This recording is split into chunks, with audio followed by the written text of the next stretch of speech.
Hello, everybody, and welcome back to another episode of the Media Boat Podcast, your weekly episodes of us talking about movies, TV, music, and video games, not necessarily in that order. My name is Mike. His name is Matt. My name is Matt. His name is Mike. Yes, thank you for joining us here on the second episode of the new year in 2024. To be specific, it is January 9th, 2024. This is episode 417. And just like he said, we're going to bring you news and thoughts about movies, television, video games, and music, but not necessarily in that order. And we always start at the top of the show here with the music section. We do. And we start with the music section with the Billboard. Start the Billboard with the Hot 100, and the hot song in the land is Somebody Lovin' on Me by Jack Harlow. At 2, it might be early, but it is still Cruel Summer by Taylor Swift. Coming at 3, Greedy by Tate McRae. At 4, Paint the Town Red by Doja Cat.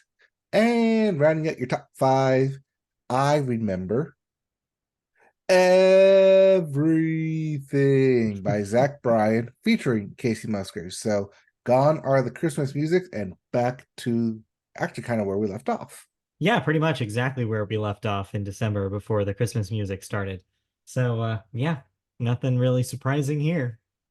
As for your album chart, your Billboard 200, at number 1, it is 1989, Taylor's Version by Taylor Swift. Coming at 2, One Thing at a Time by Morgan Wallen. At 3, 4, All the Dogs by Drake. Coming in at 4 is Pink Friday 2 by Nicki Minaj. And rounding out your top 5, Midnights by Taylor Swift. Yeah, and again, kind of picked up where it left off before the Christmas invasion. And yeah, no super surprises here. One thing I want to note about the 100 that I missed is that is the new record high for Tate McRae's Greedy at number 3 there. It's climbed its way up into the top 5 this week. Very greedy indeed. If you didn't like any of those albums, we have new releases. We actually starting do with for the new year, first new releases of the year. Yes. All right, let me see if I can pronounce this right. All right. Posthuman, colon, X, J, and by Bring Me the Horizon. It will not bring you any horizons. I'm sorry. No, that's Posthuman with Next Gen, and it's weird capitalized letters. Next, we have Orquidas by Kali Uchis. Sure. I believe that's Orquidas. I think so. It had that little, I don't know what you call the thing, the line, little line to the right on the I, but the formatting didn't. No, not the tilde. It's not the a tilde, over but the it's I? like an accent over the I, if that Okay. helps. Does not help. Fair enough. Orquidas, probably, by Kali Uchis. Big by Marika Hackman. And Pickup, Full of Pink Carnations by The Vaccines. There you go. Something for everybody this week. Something for everybody. Let's get into some music news where we start over in Paramore land, where Paramore is a free agent. And no, we're not talking about Hayley Williams. And no, all of them. Not that. And it's not that the band is breaking up. No. The reason most of the group's online presence has been suddenly wiped clean is because Paramore is a free agent. The band's longtime website, paramore.net, now leads to a 404 error message, site not found, which alarmed many fans of the group. Let me rephrase this, it's not due to a split. The site was taken down on the day the group's 20-year deal with Atlantic Records was up. Besides the website going kaput, most of Paramore's social media accounts have also been wiped clean. The group's Twitter and Instagram pages, with 5.3 million followers, and 3.5 million, respectively, show zero posts, and its Threads account appears to have been deleted as well. Only the group's Facebook account is still active, which includes archived posts as of this writing. So this kind of surprised a lot of people. A lot of people who followed Paramore's accounts were surprised to see just them completely wiped. And so, yeah, there was a little bit of conversation about it. But yes, this is ultimately due to their deal with Atlantic expiring. As for next steps, I'm not really sure. It seems like the band is considering right now whether to manage themselves and release music independently or to align themselves with a new label. You're probably thinking also, wait, 20 years? Has Paramore even been around for 20 years? But if you're aware of some Paramore lore, or as I like to say, Paralore, um, back in 2004 or 5-ish, when Hayley Williams was just starting the band, she got a solo deal with Atlantic. She was 14 at the time. Then she decided, she basically told the label, sorry, no, I don't want to be a solo artist. I'm going to sign with the rest of my bandmates. And thus, that's where the deal was formed. So yeah, it's kind of crazy how we're finally seeing the end of that 20-year deal. And yeah, who knows what their next steps will be. But yeah, obviously they just had a record release last year. They just had a very successful tour. And really the world is their oyster. They can do really anything they want. Notable here is her solo stuff was also released through Atlantic. So that stuff has been reset as well. So who knows whether or not she's going to jump right into more Paramore music or do a solo album again or what they have. But I'm sure when they're ready to announce the next steps, they'll go ahead and do that. This does bring up an interesting kind of question, is because Atlantic, I assume, are the people who took down all of the social media sites. Does Atlantic Records then own the name of the band Paramore? So if they were to continue, would they have to be something other than Paramore? I would bet no. I'm sure that that follows with the artist, but who knows? I wasn't there for the signing of that contract. It could be anything. Paramost. Paraless. Para even more. There's Um, even more of us. yeah, Uh, other than this story, kind of a slow week for music. Not much going on here. yeah, I mean, it is news, but also if they are going to announce new music, where are they going to do it? There's no website for them. I'm sure they'll figure it out when the time comes. They'll go on like what? Jimmy Fallon, Jimmy Kimmel, Jimmy some Colbert, some sort of Jimmy. one of those. Show up on a Jimmy. Show up on a Jimmy, announce new music. All right. Speaking of Jimmy announcing new music, Awards. did you listen to anything? No, nothing's really out yet. So watch this space. Well, hey, now things are coming out, so Yes, we have music to possibly listen to. we'll see. All right. With that, let's get into video games, and we start with new releases and a pair of releases, as we do have video game releases now, including Reigns, Three Kingdoms for the PC and the Switch, and lastly, Wall Hospital for the PlayStation, for the PC, PS5, and Xbox Series X. Yep. Yeah. Those are games. I mean, War Hospital. I guess it's a hospital during a war. One would assume. All right.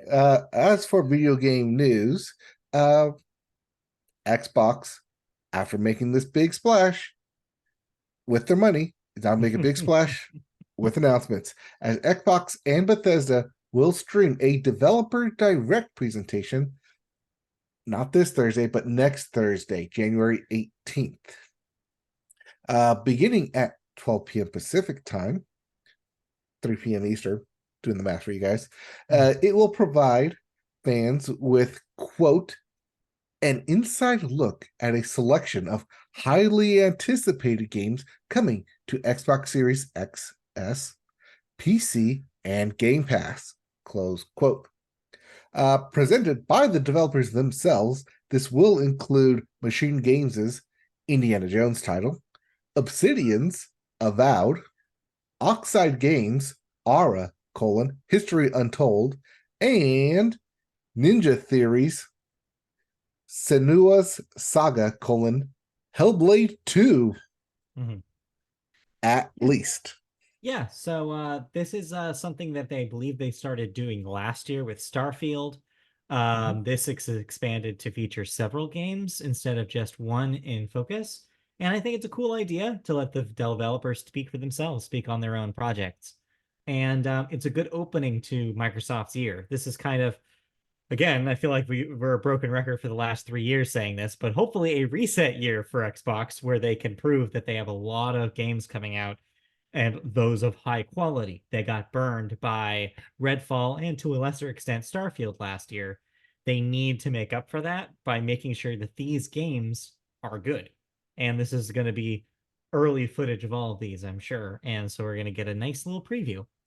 Accompanying this news, there's a lot of scuttlebutt about when Sony will be doing a state of play and when Nintendo is going to be doing their next Nintendo Direct. Seems like all signs point to both of them showing up in the next few weeks. So either by the end of January or early February for those. So we should hear from all three platform holders very soon. With their state of the years, what's to Yeah. come for this upcoming year? What can we expect to play besides Any of the big name titles that we've already yeah. talked about? Any of these speak to you? Are you curious about any Avowed, of these? the Yeah, Avowed Avowed. game. That trailer, initial trailer, showed way too early. I think like 2 years ago at this point. Yes. Looked really good, but then haven't really heard a whole lot of it since. No, it's interesting. The last thing we heard was them kind of downplaying the comparison to the Elder Scrolls, saying that's not Mm-hmm. exactly what they were going for. But still, it's a first person fantasy thing. It's gonna have comparisons to Elder Scrolls. So yeah, I'm sure a lot of people who are waiting with bated breath for the next proper Elder Scrolls will be happy to have this as a little stopgap, regardless of what it ends up being. So yeah, that's exciting. Also curious about what Indiana Jones is. I wonder if they were hoping to release that in a world that cared a little bit more about the Dial of Destiny than we did, because I feel like that kind of came and went. But yeah, regardless though, it could be exciting to have an Indiana Jones game, whatever shape it takes. Except the shape of an old man Harrison Ford. Yeah, you don't want that. Please do not use old man Harrison Ford. No, just use young Harrison Ford. You're a video game. You can do that. You have that option. Yes, yes. And then you put it in a museum. Yes, it belongs there. All right. The actual second, actually, there's two more music or video games stories that we don't have, but we're gonna cover real quick. Oh, tell Yes. me. One is the recurring theme of awesome games done quick. Oh, well, yeah, that's not news. We knew that that was happening. It's Yes. January. Yes, that's coming up this Sunday on the 14th and will take place the entire week, benefiting Vet Cancer Foundation. Cool. January is their cancer one. Summer is the Doctors Without Borders. Yes. So that's upcoming starting on Sunday. Get your wallets ready, get your speed runners ready. And one speedrunner we might look to see there is the current holder of beating Tetris. As that was the big story I saw this week. I did not cover that on purpose. Aw, It's you not a don't. story. I'm sorry, but for all the talk we have about Tetris being the ultimate game, the most It's true. perfect game, the game that stands without time, someone has finally beaten it. I mean, beaten it. Beaten it. That's why Yes. I chose not to cover this because this is not news. Plenty of games can be beaten if they are broken, and this is basically what happened. I don't care. It's still amazing. 186 levels. Come on. I mean, yeah, you get to a certain wall. You can do the same thing with Pac-Man. You can do the same thing with Donkey Kong. Like Yeah, eventually those games just break, yeah. and that's the end. The hard drive runs over and the memory gets eaten up and it Yeah, gets corrupted and just finally ends. yeah. A true death screen. That's yeah. Kill screen. Donkey Kong kill screen. Donkey Kong kill screen. wonder how the King of Kong holds up. I bet it doesn't. Not since Billy Mitchell became a Yeah. liar. Mm. Mm, Anyway, mm. The Boy's a Liar, part two. Yes, All he right, is. let's keep going. All right. Have you played anything? I'll be honest with you. Speaking of Tetris, I jumped back into some Tetris 99 this week. It had been a while. Still Oh, good. And yeah, nothing else really besides that. Just dabbling in some Fashion Dreamer, dabbling in some Diablo. But yeah, nothing really besides that. okay. Um, Nothing really for me. Okay. All right. Nothing to talk about yet, at least. Yet. Watch this Yes. space. We'll be playing some games relatively soon, hopefully. Well, probably I'm going to try to play something before February when Final Fantasy comes out and it just takes Right. up all my time. Right. Well, we'll see. Look We forward will to that see. in the coming weeks. Yes. In the meantime, let's move on to the second half of the show here. The Yes. television section is next when we always start television with the sports corner. Let's break it all down for So much y'all sports this week. happened. Our first headline in sports is on the fringes, but is sports nonetheless. Your It favorite counts. two alternative professional football organizations have combined. The XFL and the USFL have officially merged into the United Football League, the Oh UFL. no, who could have seen this Who's coming? seeing this coming? With Took eight all of 1 year teams. for it to happen. Yes. With eight current teams on the roster, the Arlington Renegades, the DC Defenders, the San Antonio Brahmas, St. Louis Battlehawks, Birmingham Stallions, Houston Roughnecks, the Memphis Showboats, and the Michigan Panthers. That's not confusing at all. Their season will begin March 30th. So, are you excited to not have two different leagues and just the one to watch in the off seasons? Yes, it's actually exciting football. They're actually taking more of the rules from the XFL, but using more of the stadiums from the USFL because the XFL only played in one stadium. They took four separate teams from both divisions, both leagues into their own division, the Mm. XFL division and the USL division. But it's gonna be fun. Spring football, it's back. Football never ends. Hey, football never ends. Get your drafts in. Fantasy football never ends. You're gonna lose so much money. Hey, Anyway, I actually won money this year. good for you. Uh Speaking of things being lost, Speaking but of not losing money, speaking of losing money potentially, I don't know who's losing money here more. After 27 years of partnership, Tiger Woods, him of the little swoosh on his polo, has parted ways with Nike. and will no longer have the little swoosh on his polo. Gone. I don't know. What do you think Um, about this? it's 27 years. I'm pretty sure Tiger Woods has made Nike a shit ton of money. Yeah. It will be weird not to see a red Nike polo on Sundays. Yeah. Should Tiger Woods continue to be golfing competitively and not just be an ambassador of the game like he probably is now Yeah. at this point. Yeah. Yeah. But he did say that he is not done. The brand is not going away. He will continue in some other form. Now, where that is, no one knows. Adidas. My money is actually on Travis Matthew, the golf brand, Travis Matthew. Okay. But I also could see him just doing his own Tiger Woods brand a la Yeah. Greg Norman I feel like that's makes and sense. just do that. Yeah. But it will be interesting to see where does that classic Tiger Woods logo go? Because Yeah. trademark law, who owns that patent? Is it Tiger Woods or is it Nike? I guess. Yeah. I don't know. That's a good question. And does Um, Tiger Woods then have to come up with his own logo? but I And it's feel not like, just Tiger Woods going. yeah, beyond the golf faithful though, this doesn't mean a whole lot anymore. It meant a lot 20 years ago, maybe less so now. Well, yeah, but after 27 years and like iconic imagery, Yeah, it's they're true. just parting ways now. It's true. All right. Those Unlike are Jordan. your yes, those are your broader sports stories. But moving into specific leagues here, we'll start with the NFL this week. The NFL playoffs are set. The AFC North finished all teams above 500. Look at them go. That is significant because in the Super Bowl era, no division has had all teams finish above 500 before. That's pretty impressive. That also means that in some alternate universe, all AFC North teams would have made the playoffs. Yeah. Well, too bad it doesn't work like that. Does not work like that though. No. Speaking of things that don't work, Atlanta has fired their head coach Arthur Smith and waited until 12:01 in the morning to do it. Technically, on Black Monday when all the head coaches get fired. Right. So Yeah. technically they waited till 12:01 They because I got waited the a minute to do notification it. at because I got the notification at 9:02 p.m. West Coast time that he was fired. Like, oh, they wasted no time on that one.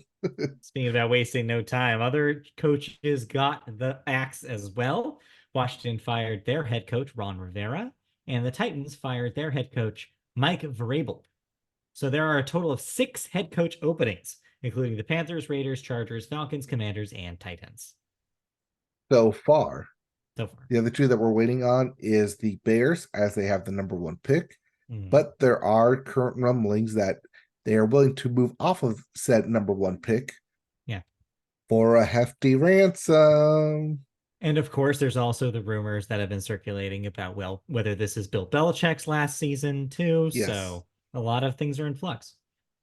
Interesting you bring that up because head coach from the Titans, who just got fired, Mike Vrabel, former player of Bill Belichick, and has expressed heavy interest in said position for the for Patriots. So don't be surprised if Bill Belichick stays on for one more year. Mike Vrabel comes over as a defensive coordinator for 1 year, and then they swap.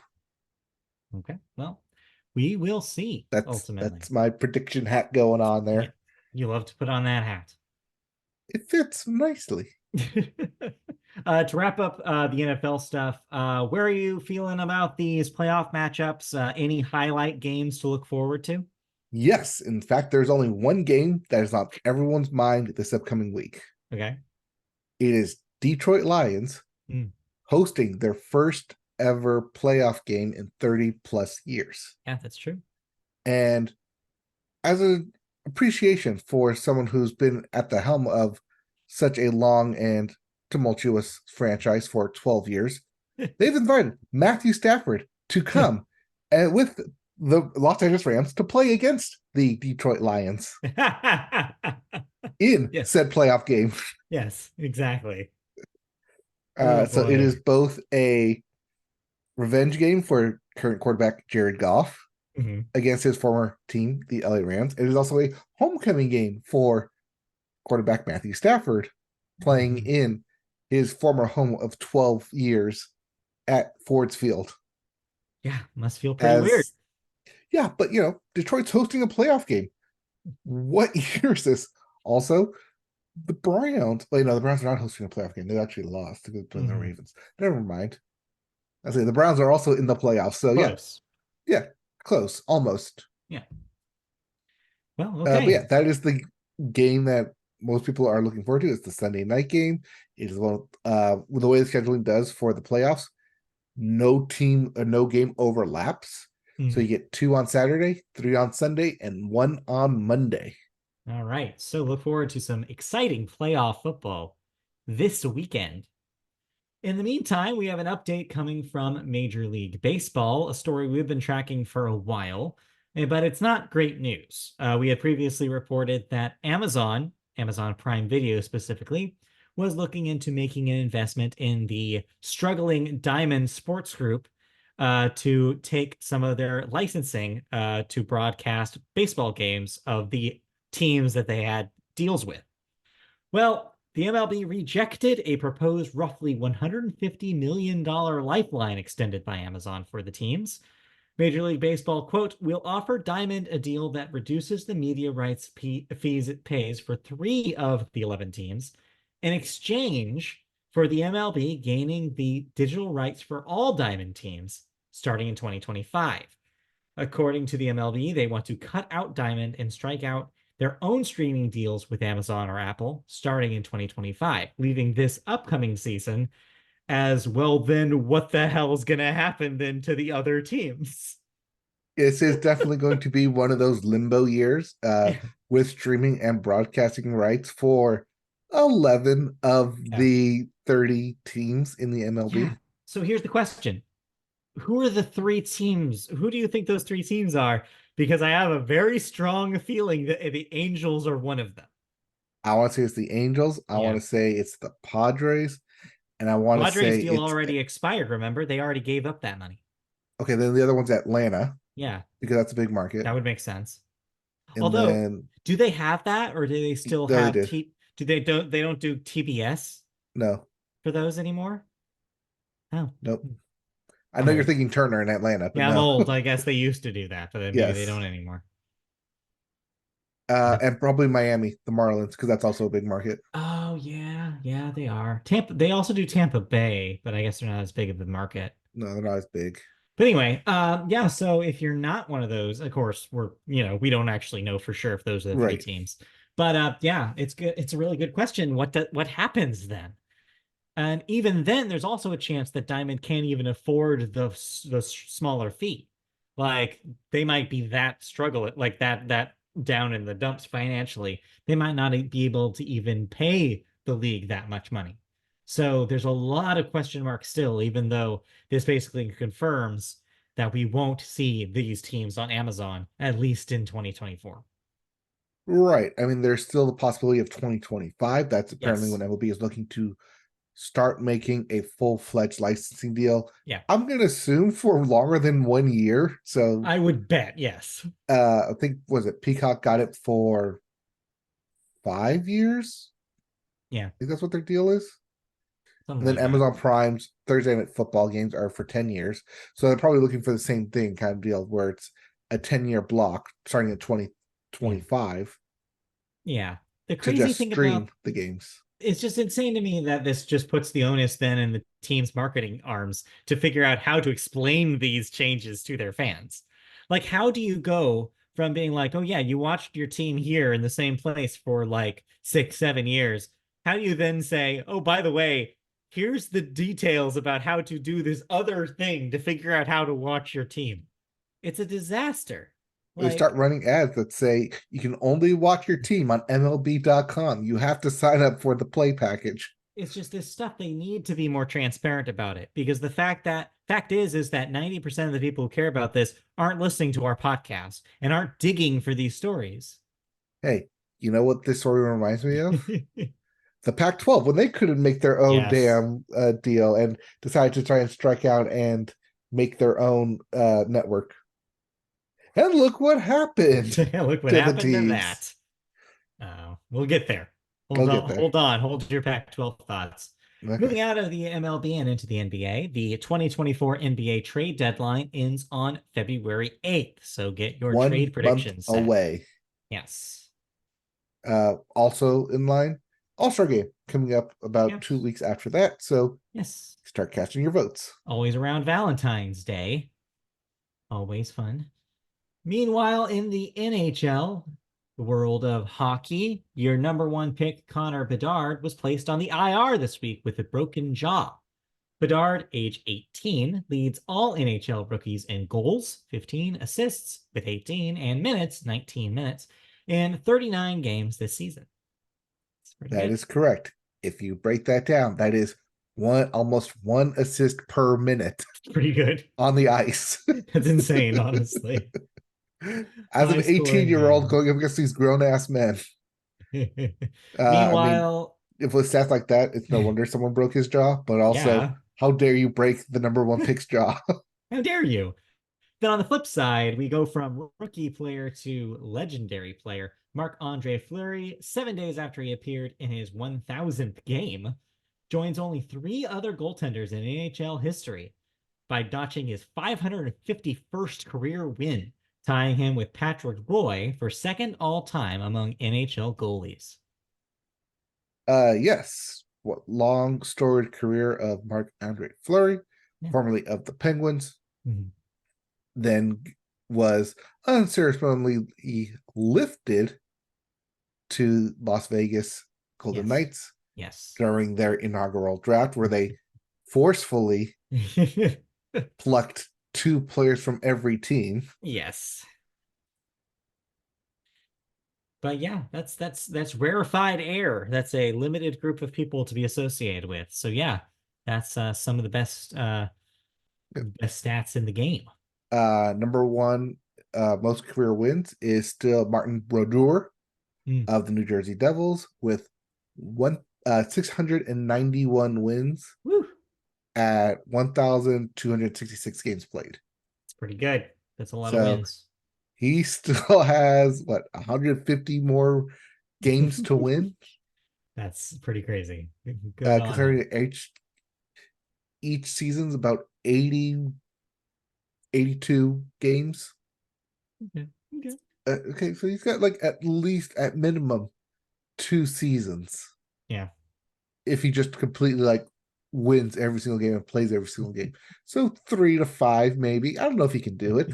He's I don't know. We'll see. Who can say at this point? All right, let's move out of hockey news. And then lastly, yes, as I promised, college football. The NCAA as the college football national championship did happen this week. Michigan won 34-13 against Washington, their first national title since 1997. So congratulations to them. Then you also Yep. have a record 303 rushing yards in the game, which is pretty crazy. Yeah, Michigan had 303 rushing yards, which is a record for a national championship game. Whew. Those rushing yards alone over Washington's total offense at 301 yards for the game. Wow, pretty good. Michigan also first 2 drives scored touchdowns, and they Wow. didn't need to score anymore because Washington only scored 13 points. There you go. Goes to show you.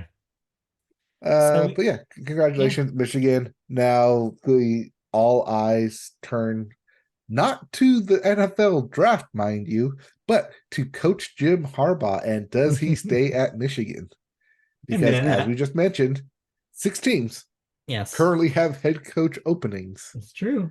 And then, of course, parallel to that is the evolving story about what now happens to the Pac-12. Because Yep. yeah, now it's would you say this was the last nail in the coffin here? No, not the last nail, but rather the last hurrah, Yeah. the last gasp that any team in the Pac 12 had to make a statement in college football, Yeah, it's as over. all teams will now disband. Well, not all teams, but 10 of the 12 teams will now disband from the Pac Yeah. 12 into other conferences starting next year. So Yep. So get ready, strap in. It's going to be a wild ride. strap in. You're going to have, was it like Stanford in the ACC, UCLA in the Big Ten? Oh, it's so silly. It's truly ridiculous. It is. All right, let's move on into television news proper, out of sports. Oh, last And thing in sports for everyone else, yes, tennis. The first tennis. tennis match of the season, or sorry, first tennis tournament of the season, the Australia Open, begins this week. Well, there you go. Look forward to that. Now we can move on to Yes. television news. And we start here with not the Golden Globes. You don't need to know. Succession won a bunch of stuff. I guess Beef won a couple of things. Emma Oppenheimer Stone. won stuff. Emma Stone showed up and won. You know, the usual. Taylor Anyways, Swift actually finally lost something. yeah. Oh yeah, and everybody hated Joe Coy, which I feel like we called. Well, yes, when you give him 10 days to prepare a monologue. Yeah, not a great move. Some jokes Anyway, hit, not all hit. but the good news is that the Emmys are on the horizon. The proper primetime Emmys start on Monday. However, there already were some Emmys given up this weekend for the Creative Arts Emmys. Yes, The the Last of below the Us, line Emmys. yes, aka The Last of Us dominated the night with 8 wins, including Guest Actor and Actress in a Drama Series for Nick Offerman and Storm Reed, respectively. Wednesday, The White Lotus and The Bear won 4 apiece, with Beef going home with 3. The Roku channel, believe it or not, bested more established competitors to take the prize for TV movie with one of our favorites from last year, or the last calendar year, not even this Yes. past year, past year. Yep. A Weird Al Yankovic story. Hulu's Welcome to Wrexham walked away with 5 wins, including Outstanding Unstructured Reality Program. Still, a Michael J. Fox movie, took home 4 Emmys. Elsewhere, RuPaul's Drag Race's star and producer, RuPaul, continued his winning streak for reality or competition program host. This was his 8th consecutive win. So congratulations to RuPaul and everybody else who won, and we look forward to the Emmys proper on Monday. Yes, but this also does give us a brief look into what are some of the favorites coming to the Yeah. Emmys, including The Last of Us, White Lotus, and The Bear.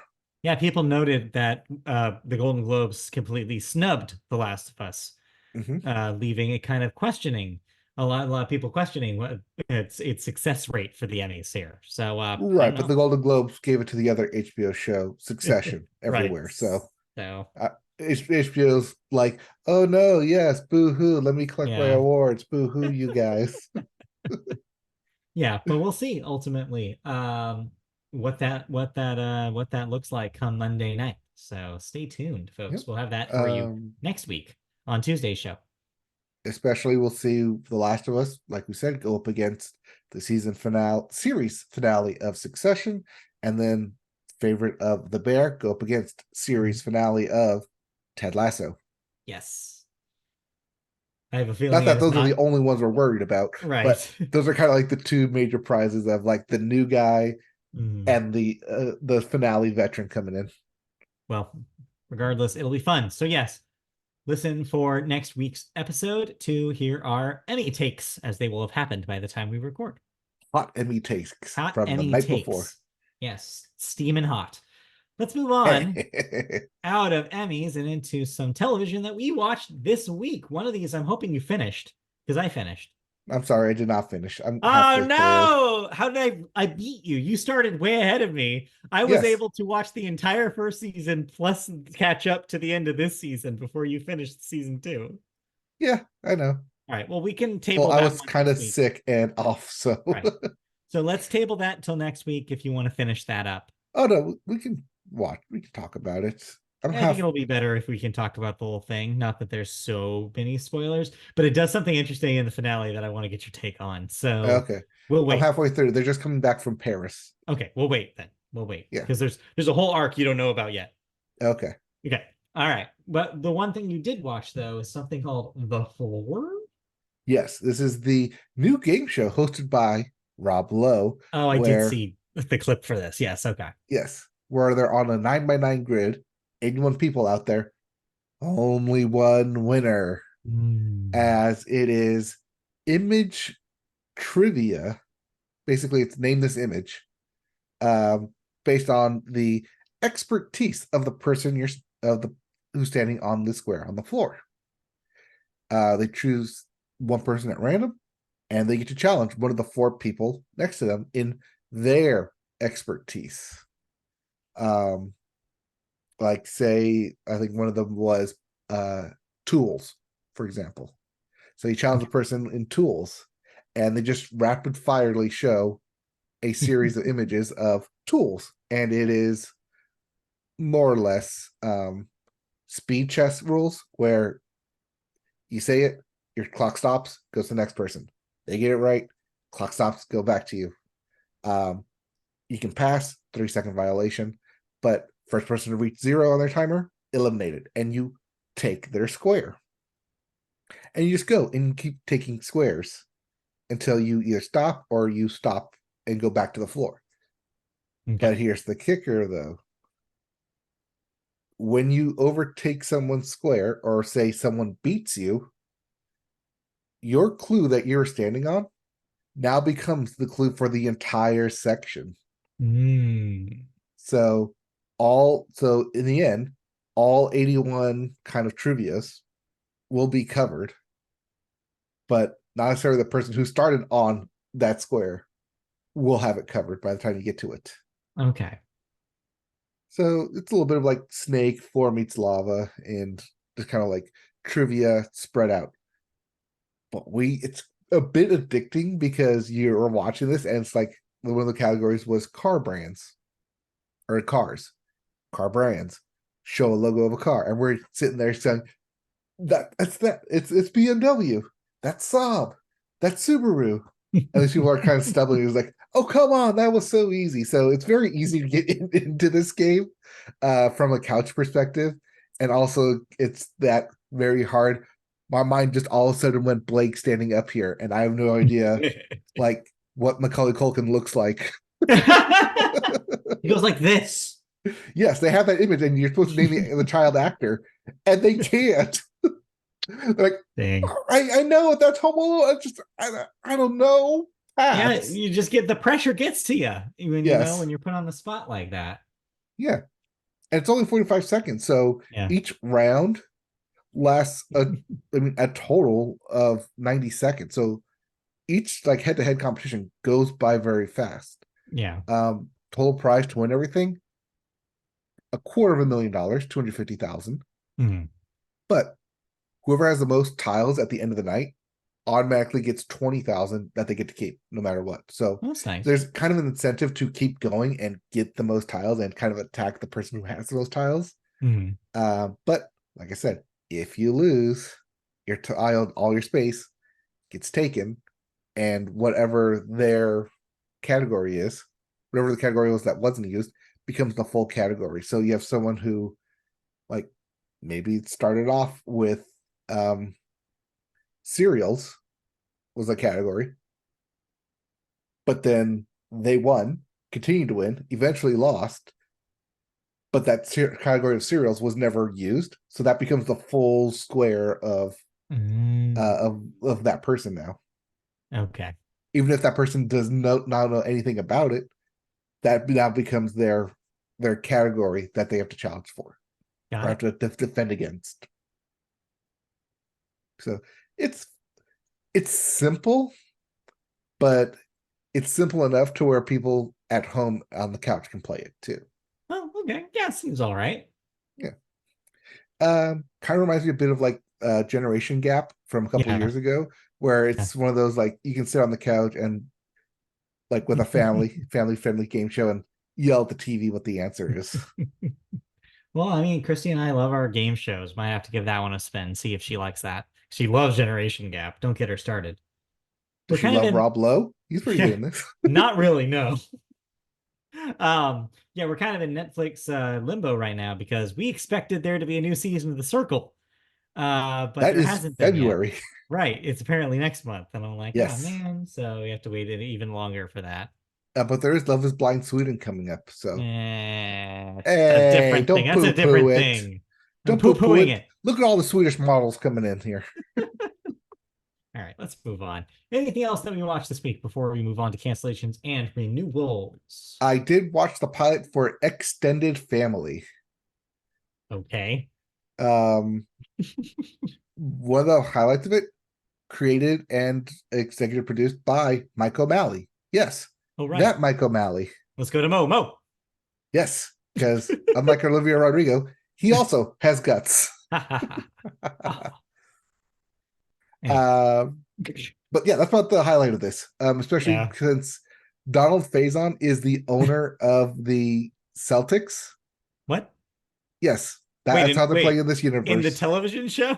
Yes, Donald Okay. Faison's character is the Got owner it. of the Celtics Got confused for a second. and is dating slash and engaged to the ex uh character wife, Mhm. um John Cryer's ex, and they share a house in Nantucket. And that's how they all like interact with each other, is that they swap off living in this house in Nantucket.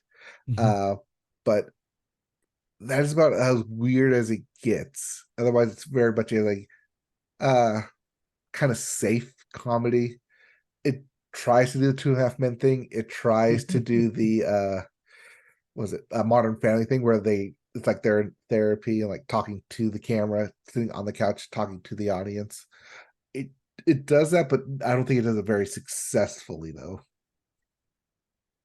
It might just be because the first like two episodes where they're trying to get a lot more backstory into it. Yeah. It's like how Cram it they're all in. still co-parenting, but also not at each other's throats and trying to be Yeah. amicable for the kids, even though the kids themselves aren't necessarily around that much in these episodes. So it Yeah. it it it tries to like lightly tap dance and make light of like what could easily be a very hostile and toxic situation.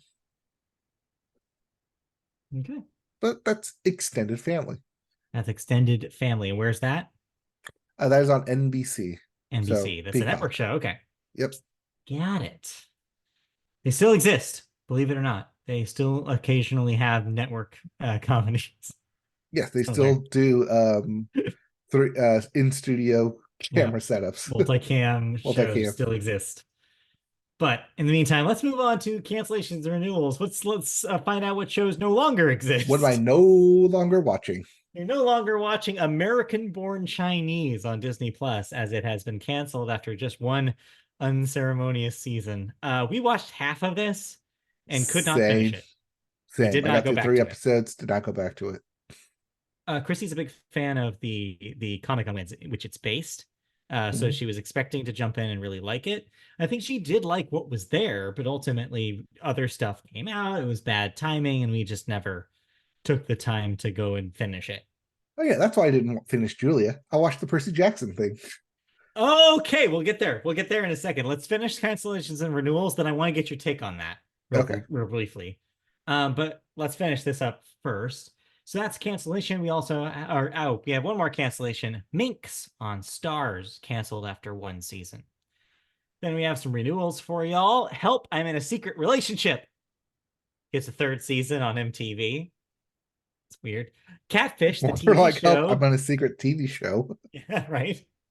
Catfish, the TV show, it gets a season 9 on MTV. It's been running for a while. Bookie on Max gets a second season.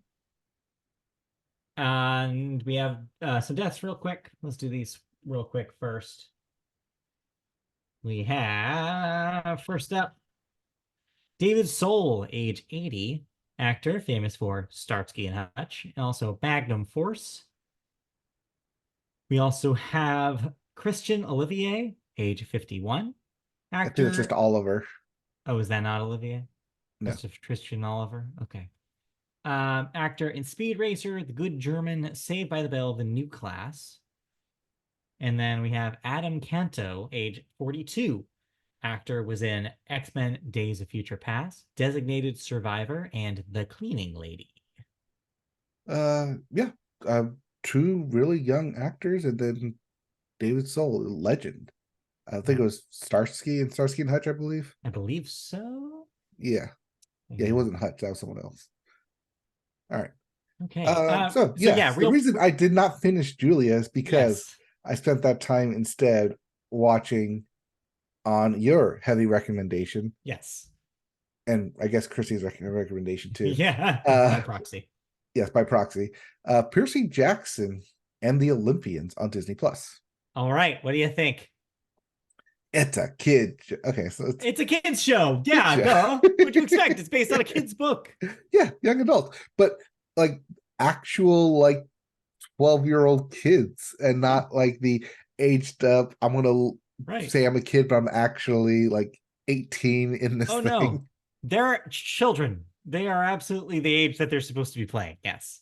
I think that actually helps in this, that it Yeah. actually like raises the stakes and like, Right. hey, this is actually dangerous, and not Mhm. the movie version, which was very teen adult, Yeah. young adult teen novel.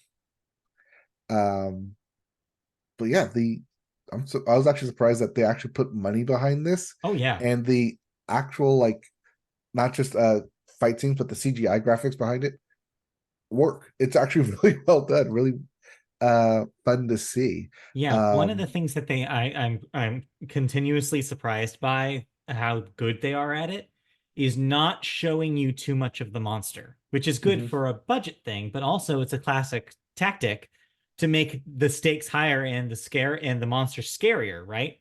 is Yep. you only get to see their designs in fleeting glimpses. And so you're just like Percy in that moment where you're just like, I have no idea what the hell that is, but it's chasing us when we need to get away. But it's smart again because it saves them so much money by just showing you little bits and pieces of a monster instead of just here's a monster constantly on screen. It's really smart. Yeah, it's. I mean, it also helps with the hiding of the Greek world and like the Greek Yeah, monsters. Like, hey, no one can see them, but they're right. still affecting the actual world unless you want to be seen. Oh, and then like the invisibility of the New York cap. Like, Yeah. hey, I don't want to have this lug this around, so let's mime this thing that we're carrying here. Right, right. uh, it's it's fine. It's fun. It's a nice touch. I think I'm glad that I waited and binged it. I don't think I'd be patient enough to wait on a weekly episodes for it, Yeah. even though that's what it kind of wants to do and calls for it. I don't think it works well as a week by week series. I think it's more of a binge thing. I mean, we'll see Just, by the end of the first season. We'll be able to feel that out to see whether that would have benefited it or not. So far, the pace is working for us. I know Christy really enjoys having another show that's on a weekly basis. So I think I get the idea of the pacing because they're supposed to be on this cross country journey, so you want to have the week time gap between like place one and place two and place three and yeah. place four. So it's I do like the Greek myths, so I will say that. I do like the Greek mythology in it. Medusa was fun. Yeah, it's fun. It's a fun time. It's fine. I can easily see this going on, continuing. Yeah. Yeah. Um, season two, season three. They got a lot of books to adapt.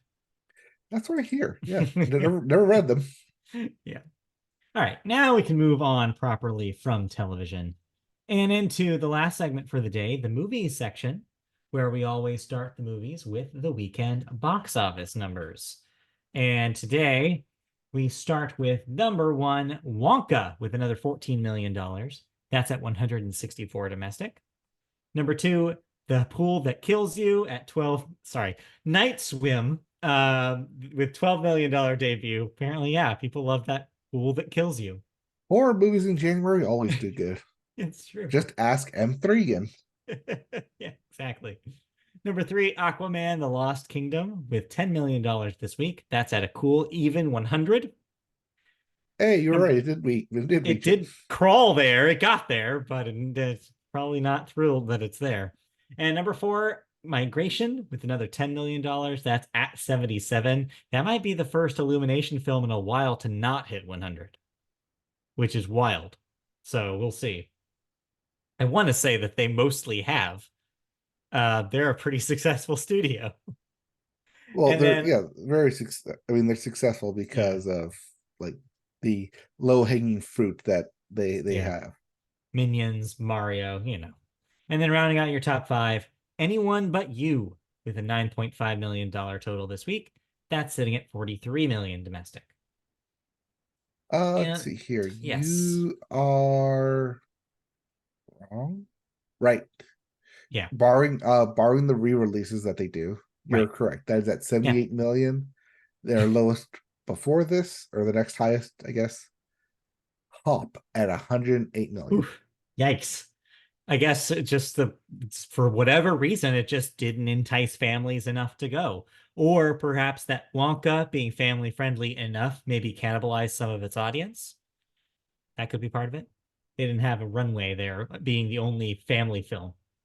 Right. That's why it needed to be in November release, so you get the whole Right. November, December family They waited too fun. long. Yep.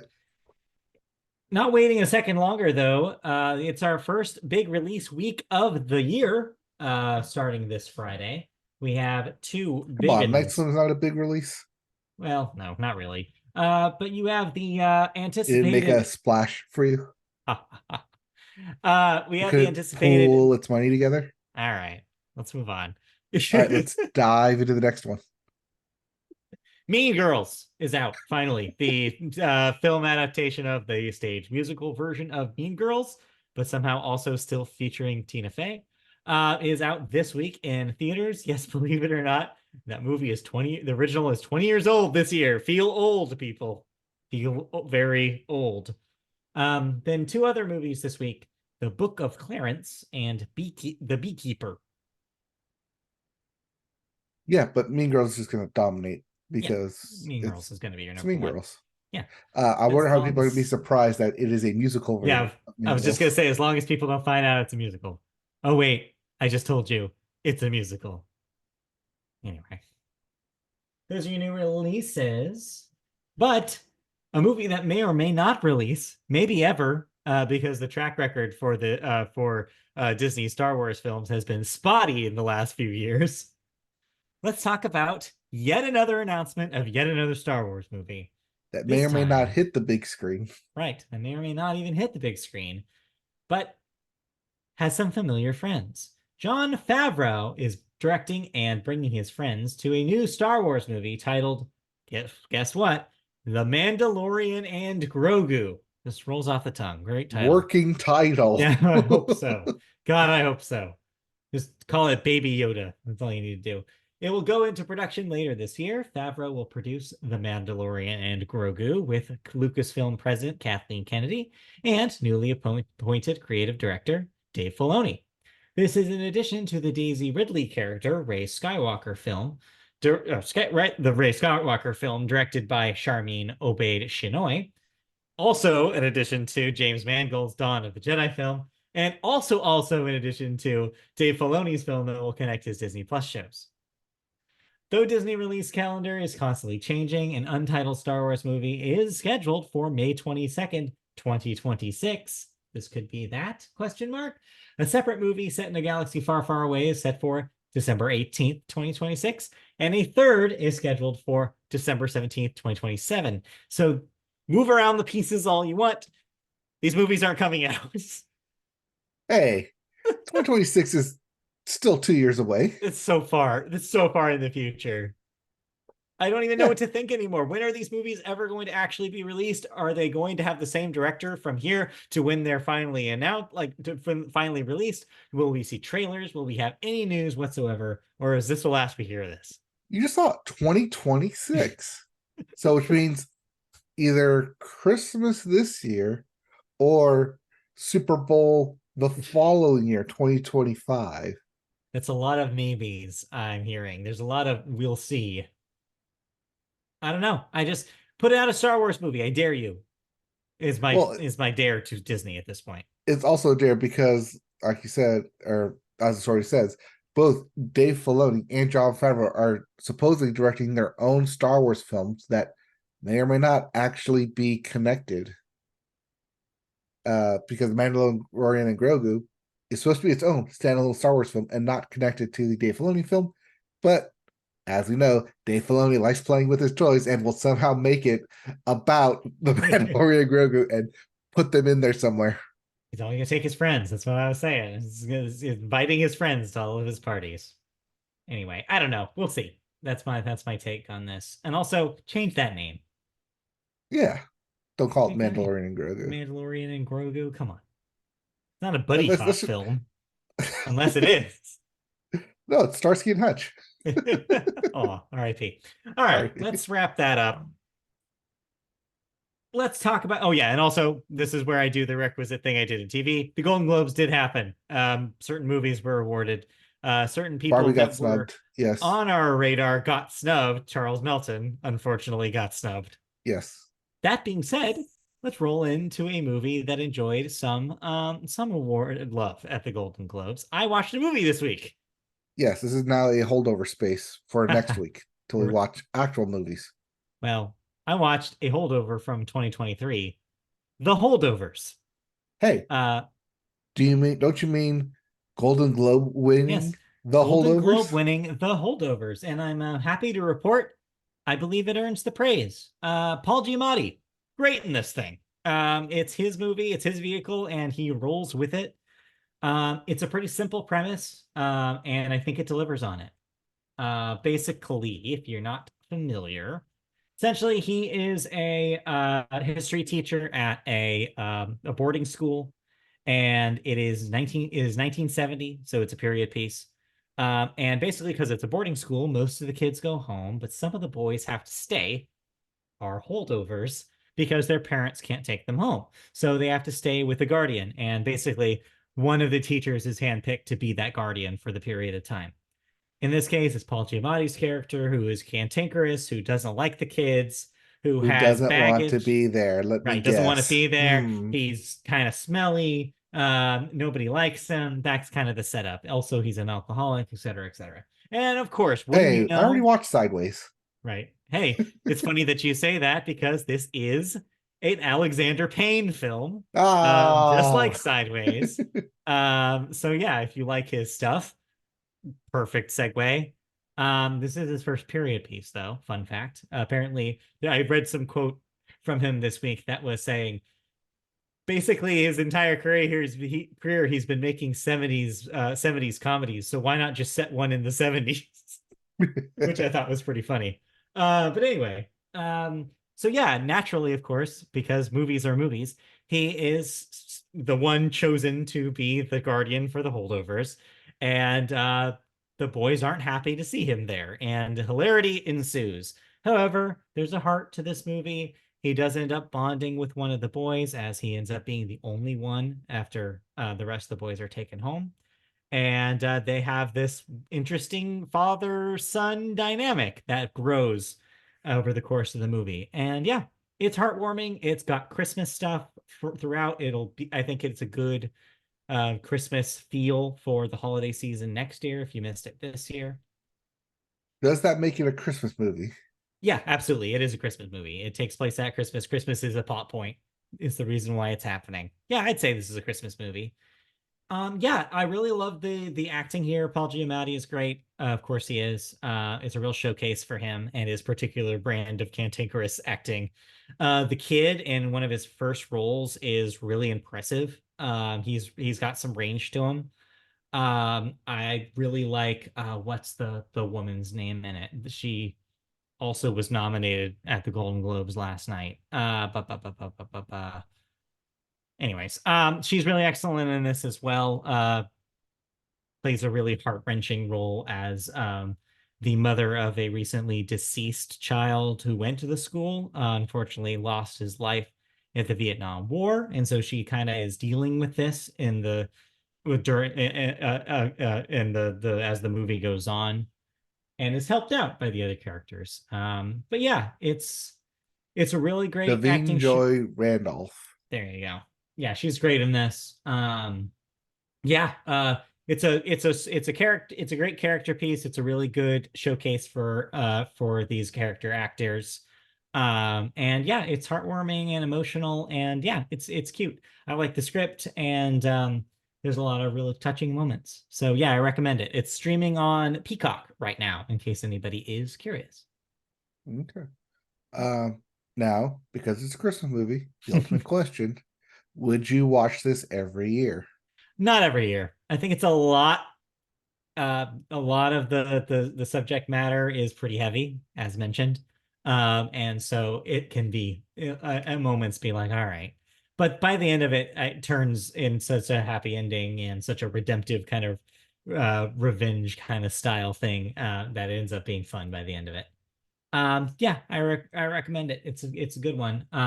As for Oscar chances, I think you see Paul Giamatti get a nod for his role here. I don't think he'll win. And but I could also see screenplay possibly for this Yeah. I think it was nominated for screenplay, right? for the Globes. For the Globes, yeah. I don't know if it won, but I did not watch the Golden Globes in case you were wondering. But yeah, so that's the holdovers. Still kind of waiting for other award season movies to still come to streaming. I understand that Friday we're finally getting Killers of the Flower Moon on Apple TV. Oh, is that finally coming? That's finally this week, I want to say. So Hey, so we can talk we'll about that see. next week, maybe. Maybe if we finish it by then. Oh, what of the 3 hours? See, that's the joke he should have made for the 3 hour Right. movie, not the Oppenheimer joke. Yeah, I saw people reacting badly to Oppenheimer being the punchline there, but yes, Killers of the Flower Moon is the better punchline. Well, it's funny because it was nominated for the Golden Globes. Yeah, what are you gonna do? Anyways, yeah. So, do you watch anything this week? Nope, Nope. I did not. Not movie related wise. All right. Um, Well, I have been watching Twisted Metal because it did get that second season. okay. Um, my thoughts still stand on it that it's still a fun, campy, knows its lane and wants to be as ridiculous as possible. All right. So Fair enough. fun watching that. But other than that, lots of sports this weekend, as we talked about. Yeah. I watched a lot of sports, and I will It's, continue to be watching it. yeah, there's a Well, I reason guess why. less now because Yeah. one of them's over. There's a reason why the last few shows, the sports section has been the longest section. Yes, I've noticed this. Yes, As your long con of slowly turning in this into a sports podcast continues. it will not. It will die down. We do have long slogs of We'll nothing see. happened in sports. Don't worry. We will see. All right, with But that, that won't be happening for this no, episode as we wrap this thing up. no, that will do it for the movie section and the Media Boat podcast for this week. So thank you for joining us this week. We'll be back, of course, next week for another episode. More thoughts, more news, all of that. You can catch us in multiple forms. We're on video on YouTube. Go to our channel, Media Boat Podcast on YouTube. Like, subscribe, and click the bell for notifications when new videos are uploaded. You can also find us in audio form on any podcatcher of your choice. Search Media Boat Podcast on Apple Podcasts, Google Play, iHeartRadio, Spotify, and you'll find our archive of shows. You can also find us on social media at MediaBoatCast is our handle on Twitter, or X if you're nasty. You can also find us on Facebook if you search MediaBoat Podcast. You can also find us on twitch.tv/MediaBoat if we're playing some video games. Perhaps that will happen soon. You can also find us on MediaBoatPodcast.com, where you can find a archive of our episodes, as well as any other writing that we do, including my write-up for Pokemon Concierge from last week. All that and more on all those sources. So stay tuned. We'll have an exciting 2024 to come. So join us next week as we continue. We'll have more news, more thoughts, Killers of the Flower Moon, maybe. Julia Maybe. for sure next week. Finally. Next time on the Media Boat Podcast. All right. So tune in next time. See you guys. All right, bye. Bye.